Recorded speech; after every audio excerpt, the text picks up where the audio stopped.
இங்கே சாமான்கள் கொத்துக்கடலை, வெந்தயம், மிளகு, ஜீரகம், கருப்பு உளுத்தம்பருப்பு, மிளகா வத்தல் இது எல்லாத்தையும் இந்த மாதிரி வறுத்துக்கணும்.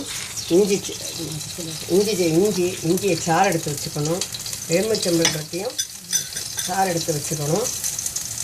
புதினாவை நல்லா வதக்கி இந்த புதினா, கொத்தமல்லி, கருவேப்பிலை, தக்காளி, புளித்தண்ணி, பருப்பு தண்ணி, பெருங்காயம் எல்லாத்தையும் நல்லா வறுத்து இந்த மாதிரி வெந்தயம், பெருங்காயம் பொடி, கருப்பு உளுத்தம்பருப்பு பொடி, மிளகு ஜீரக பொடி, இது கொத்துக்கடலை பொடி எல்லாத்தையும் வரிசையாக வச்சுக்கணும். இதை எடுத்து வச்சு புதினாவையும் நல்லா வதக்கி அரைச்சி வச்சுட்டு புளிக்கரைச்சலை விட்டு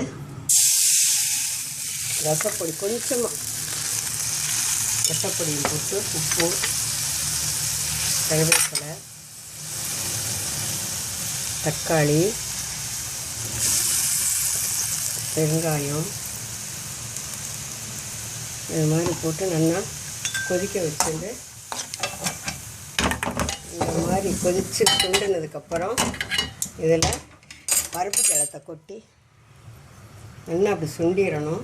அதில் பருப்பை நல்லா கரைச்சி விட்டு விட்டுட்டு இதில் நல்லா கொஞ்சம் இதில் சூடு வந்ததுக்கப்புறம்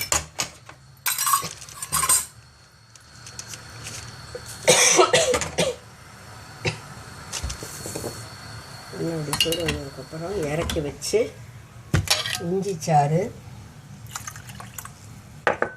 எலுமிச்சம்பழம் ஜூஸ், புதினா அந்த அரைச்சி வச்சுருக்கமே வடிகட்டி அந்த ஜலம், கருவேப்பிலை, கொத்தமல்லி போட்டு இந்த பொடிகளில் அரை ஸ்பூன் மேலாக உளுத்தம்பொடி, மிளகு ஜீரகப்பொடி, இது வெந்தய பொடி, இது கருப்பு உளுத்தம்பருப்பு பொடி எல்லாத்தையும் போட்டு லேசாக அப்படி கலக்கி விட்டு சூடாக எடுத்து சாப்பிடணும்.